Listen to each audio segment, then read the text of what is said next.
What's up, guys? Welcome back to the channel.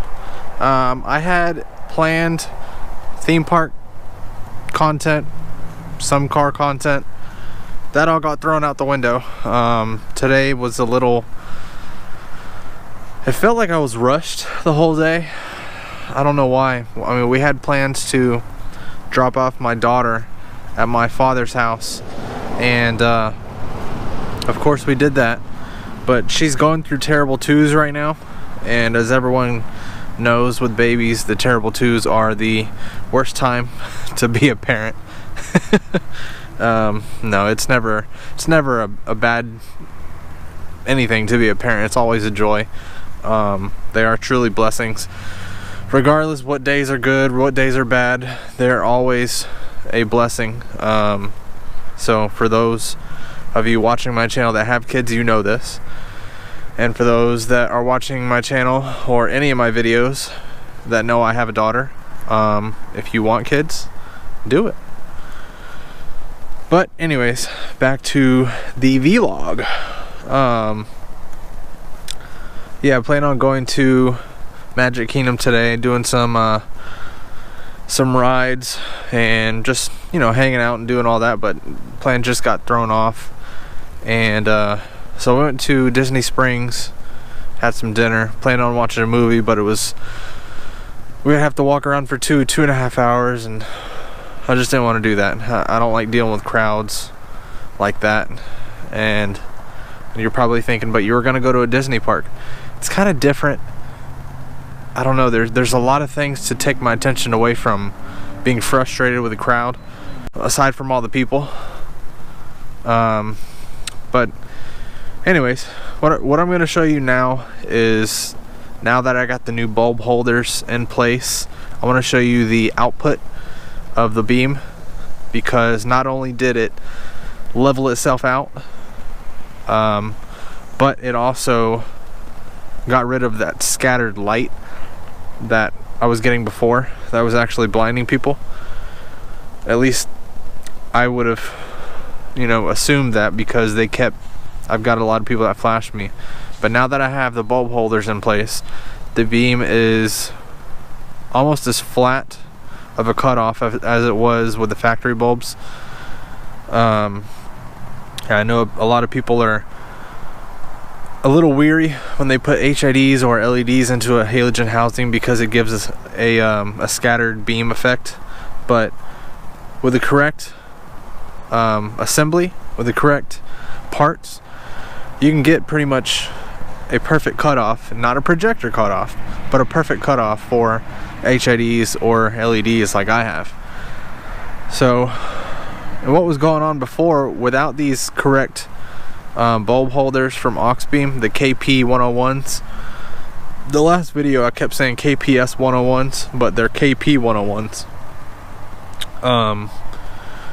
Before I had put these in, what was happening was the bulb was coming too far into the housing, so it was refracting all the light in all the wrong directions. It looked bright, of course, but it wasn't giving the true direction, the true beam direction that it needed to do. Sorry if I'm not looking directly at the camera. There's a dang light in my face. It's dark, as you can see, so I'm trying to get a little light on my face. But anyways, I'm gonna go ahead and show you the new beam pattern and how well it really lights everything up. So here we go.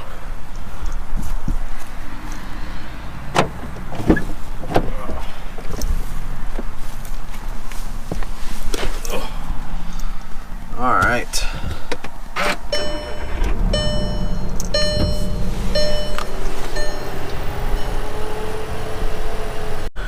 Alright, so the LEDs that are going off right now, or that are on right now, for some reason they look blue, and they're not blue. Come on, focus. See if I can make it do it. Auto exposure, there you go. Auto exposure feature on the GoPro Hero 5 is pretty cool.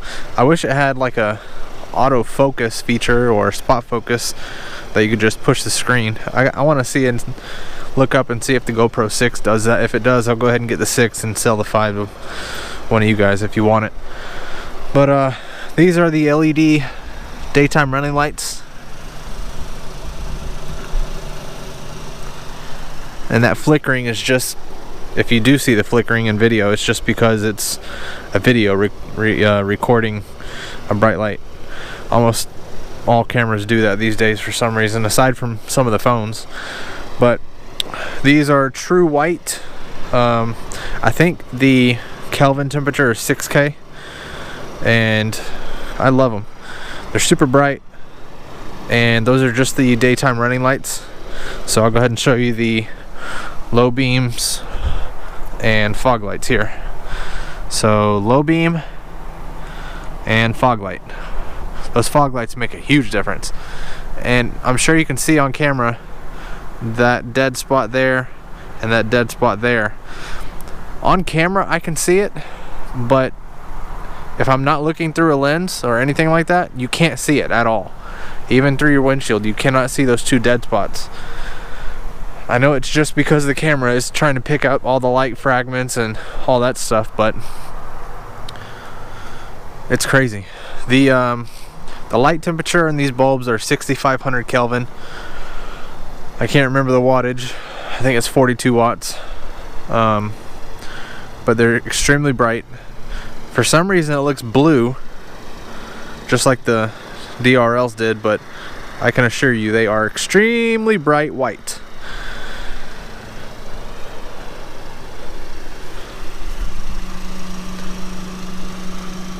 And the next thing I need to do is upgrade that bulb right there in the high beam housing.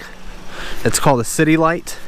For some reason Volkswagen decided to put an amber city light. I don't even understand what a city light does. It only comes on when your low beams are on, and you only use your lights at night. So the city light doesn't do anything for light output at all.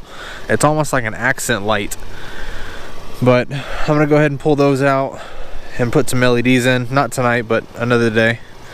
And of course I got the matching 6,500 Kelvin S2 LEDs from Auxbeam. But yeah, I just wanted to show you the new light output. It's a lot brighter because the bulb is in the correct spot now. And don't pay attention to the dark spots there. But if you can see it all the way out there, I can't zoom in because it's a GoPro, but all the way out there it's reflecting off of a window, and it's actually pretty bright. But yeah, that's gonna be it for this vlog, guys.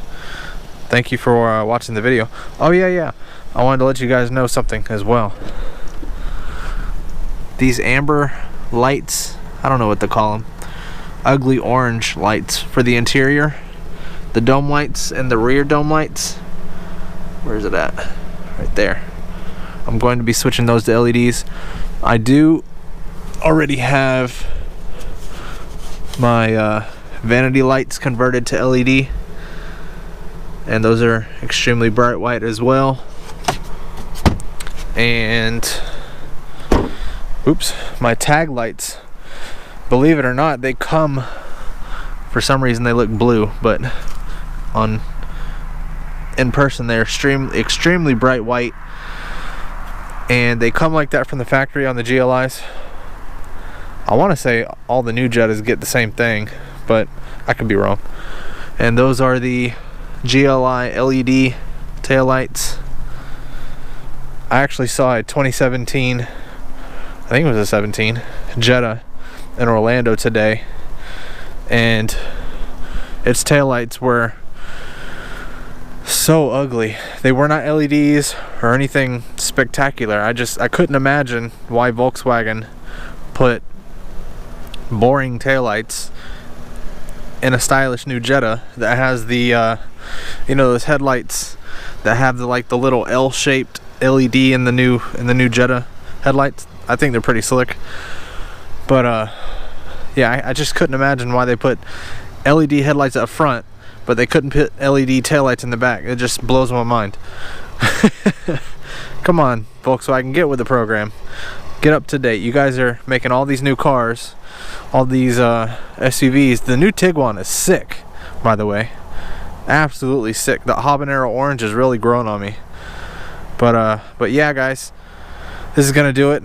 Hit that like button for me, and always remember to subscribe, drop a comment below, and we'll see you on the next one.